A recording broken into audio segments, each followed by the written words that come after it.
What's up, guys? Welcome to a new video. Let's roll the intro. Let's get into it.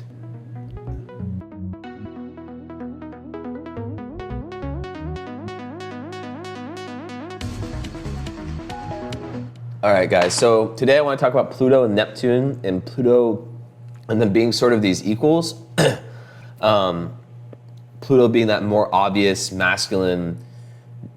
I mean, I know Saturn is the father, but I think of it like this analogy.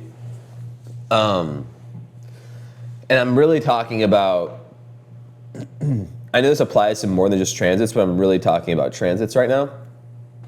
So, you know, if you have Pluto square your sun or square your moon or conjunct your sun, opposite, whatever, moon, you know, and anything big like that, right? So Pluto transits are known to be the scariest and the most intense because what needs to be let go of, what needs to be changed, Pluto doesn't mess around. Pluto's like an aggressive, angry father that walks in, you know, just, you know, like, we'll give you that smack, no domestic abuse type anything, but I guess in Pluto it can be crazy, but Pluto, it's very obvious when Pluto's in your life.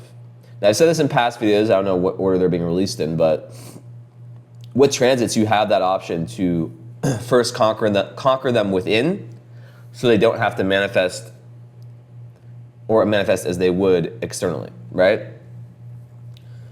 But Pluto is well documented how it can just come in, you know, the energy can just really just be that great destroyer of someone's life. Just come in, boof, you know, like everything, millionaire, doesn't matter. The millionaire that spent all their life winning, boom, Pluto transit. Like, look at Drake. Like, I mean, I don't know why I just thought of that, but he's going through Pluto square his sun. And he has the thing happen, right? With Kendrick Lamar. I'm trying to get unsick. So, you know, that's a very good example. With that said, you also have to look at Neptune, which creeps up. It's not as obvious, it's way more subtle. And this is coming from a guy who has gone through Neptune square my moon to now Neptune conjunct my sun and my Mercury and quincunx my ascendant. So I've had nearly, 4 out of my 6 personal planets impacted by Neptune in the last few years, including the 2 most important. So I think I know about Neptune now, right? On top of that, my progressed moon and Mars enter Pisces, which is just like more of that. Neptune is just as difficult. The way that Neptune creeps up on you is kind of how, if you have, a mother, the feminine archetype, that look of disappointment, You know how someone can have a look that just is like, shoots daggers into your soul. Like, it's just like that look of a mother's disappointment towards a kid. Doesn't even have to say a word. It's felt. The kid, it's retched in that kid's memory forever. It changes that kid's life. They say from that moment on, I never, when I saw the look in my mom's eye, I never wanted to ever disappoint her again. I changed my life and I became one with Christ, or I don't know, whatever. But yeah, more like I stopped messing around. But yeah, so people like have that idea that Neptune is not as strong as Pluto, and then they have these Neptune transits and they're like, oh, wow. And the reason is that Neptune has this amazing ability of making you feel so confused and so lost. And it obviously depends on your chart. But even for a Pisces, I would say a mystical Pisces, right, which you would think would be equipped for Neptune transits, it's been extremely hard. Extremely. This isn't a video to vent, right? It feels like Pluto's like a car crash that you're able to kind of brace yourself for, and maybe you can escape it somehow. I don't know, roll out the car. It's not the best analogy, but And obviously it depends. I said this in another past video. I made like, this is like my 5th or 4th video in a row. But like I was talking about how in some people's natal chart, Pluto's gonna be more difficult, right? Or like that energy is gonna be more difficult because they have so much trouble with letting go, the need to surrender, the need to not have control all the time. But Neptune, just the way that it can make you feel other people's energy. Like, unreal, guys. Like the way that Neptune can have you become someone, go from being someone who's social, who can be in whatever space or with whatever people, not get drained easily, to someone who just has to be alone.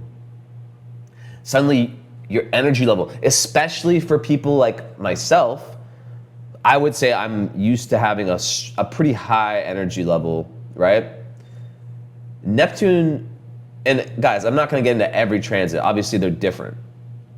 But Neptune, yeah, it really, it can be very frustrating in today's world to have a Neptune transit, especially back-to-back ones like me.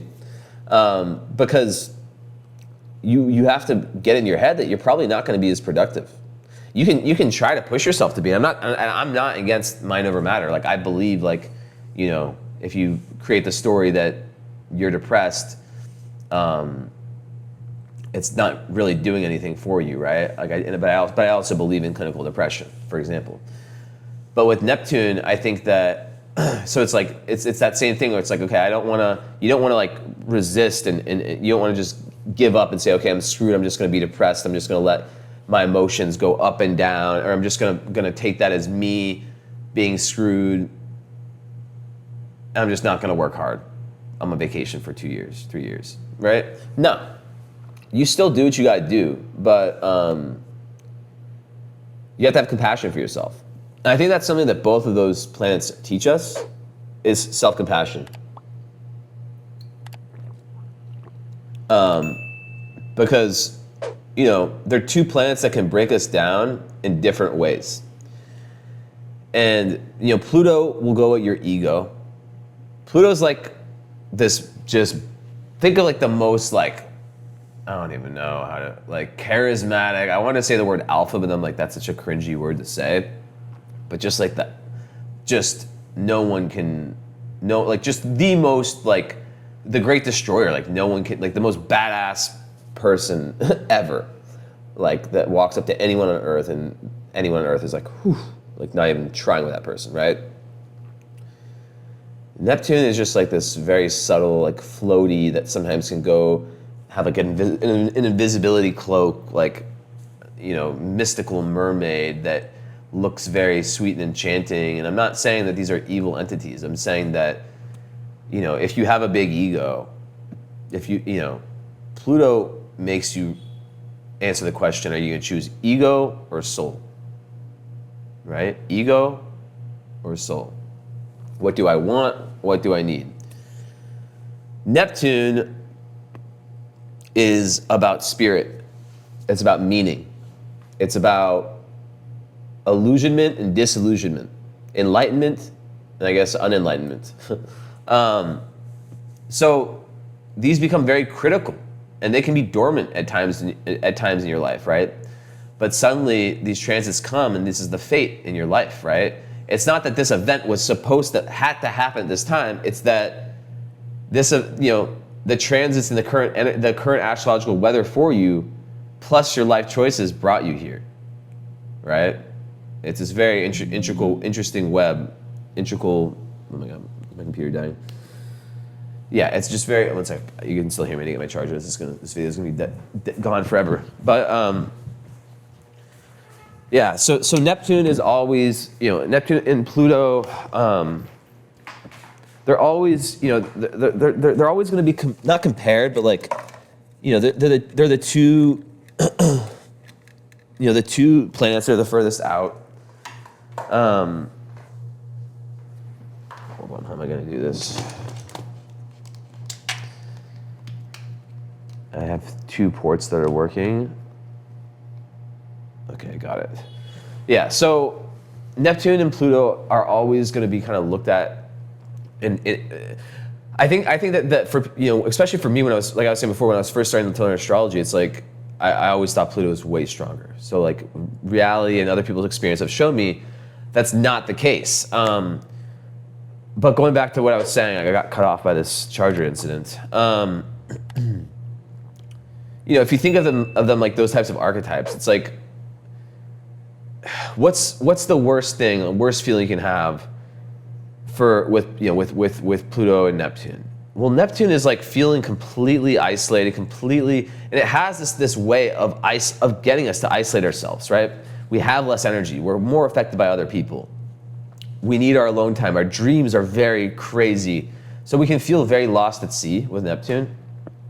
And Pluto, it can just be like we're in like a burning house fire, So it really is person to person. I would say what's more difficult, but it goes back to the whole analogy of this video that Pluto is that more obvious ass whooping you're getting, ass kicking you're getting from the father figure. Neptune is that, just that disappointment of the mother, but then maybe that disappointment, but it's like your mother's suddenly not looking at you the same way. She's not as playful around you. She's quite literally disappointed in you.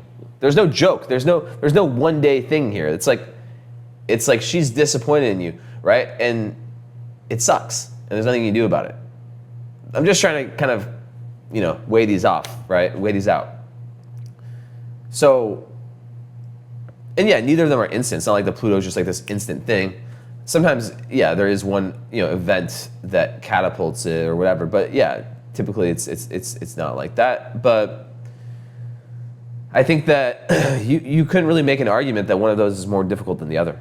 They both just kind of are very different. So, yeah. Anyways, there's so much more I could say about this, but I want to keep these relatively brief. Give you little snippets of things to take in. So let me know what you guys think in the comments if you guys have had any Pluto or Neptune transits, how they were, and how you dealt with them, and if you think one's more difficult or they're just different, like what I'm saying. All right, ciao. Talk to you guys later. Thank you for watching. Bye-bye.